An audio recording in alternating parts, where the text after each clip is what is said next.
So ഇതുപോലെ ഈ delusion effect എങ്ങനെ പ്രീമിയർ ഉപയോഗിച്ച് ചെയ്യാൻ നോക്കാം. So welcome back to day 19 of 15 days video editing challenge. So അത് ചെയ്യാനായിട്ട് 2 ക്ലിപ്പ് പ്രീമിയറിൽ വലിച്ചിടാം. ഞാനിപ്പോൾ 2026 പ്രീമിയറാണ് ഇതിന് യൂസ് ചെയ്യുന്നത്. ഈ ഒബ്ജക്റ്റ് മാസ്കിങ് ടൂൾ ഇതിലുള്ളതുകൊണ്ട് പെട്ടെന്ന് നമുക്ക് പരിപാടി കേൾക്കാൻ വേണ്ടിയിട്ടാണ്.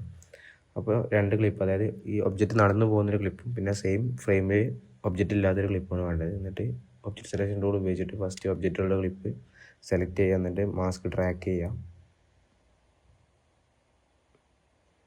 മാസ്ക് ട്രാക്ക് ചെയ്യുമ്പോൾ ഇതുപോലെ ഇങ്ങനെ റണ്ണാവുമെന്ന് കാണാൻ പറ്റും. അപ്പോൾ ഈ ഒരു ക്ലിപ്പിലുള്ള മൊത്തം ആ ഒബ്ജക്റ്റിനെ ട്രാക്ക് ചെയ്തുകൊണ്ടിരിക്കുകയാണ്. ഇപ്പോൾ ഫുള്ളായിട്ട് ട്രാക്ക് ചെയ്തിട്ടുണ്ട്. എന്നിട്ട് അത് റൈറ്റ് ക്ലിക്ക് ചെയ്തിട്ട് ചേഞ്ച് ടു ഒപ്പാസിറ്റി മാസ്ക് എന്നുള്ള സെലക്ട് ചെയ്യുക. അപ്പോൾ നിങ്ങൾക്ക് കാണാൻ പറ്റും ഇതുപോലെ നമ്മൾ ഒബ്ജക്റ്റ് മാത്രം ട്രാക്ക് ആയിട്ട് വന്നിട്ടുണ്ട്. ഞാൻ സെക്കൻഡ് ക്ലിപ്പ് ഇവിടെ ഓഫാക്കി ഇട്ടിട്ടുള്ള ടൈമിൽ ഞാൻ ഓണാക്കുന്നുണ്ട്. ഇപ്പോൾ നിങ്ങൾക്ക് കാണാൻ പറ്റും. അതിന് ശേഷം ഒപ്പാസിറ്റി കീ ഫ്രെയിം ആഡ് ചെയ്തിട്ട് എവിടെ നിന്നാണ് നമുക്ക് ആ ഒബ്ജക്റ്റ് ഫെയ്ഡായി പോകേണ്ടത് അവിടുന്ന് ഇതുപോലെ കീ ഫ്രെയിം വാല്യൂ കുറച്ച് കൊടുക്കുക, ഒപ്പാസിറ്റി വാല്യൂ. ഇതുപോലെ ഓട്ടോമാറ്റിക് കീ ഫ്രെയിം ക്രിയേറ്റ് ആവും. സോ അതിന് പ്ലേ ചെയ്ത് കഴിഞ്ഞാൽ എഫക്റ്റ് സിമ്പിളായിട്ട് ക്രിയേറ്റ് ചെയ്ത് കാണാൻ പറ്റും.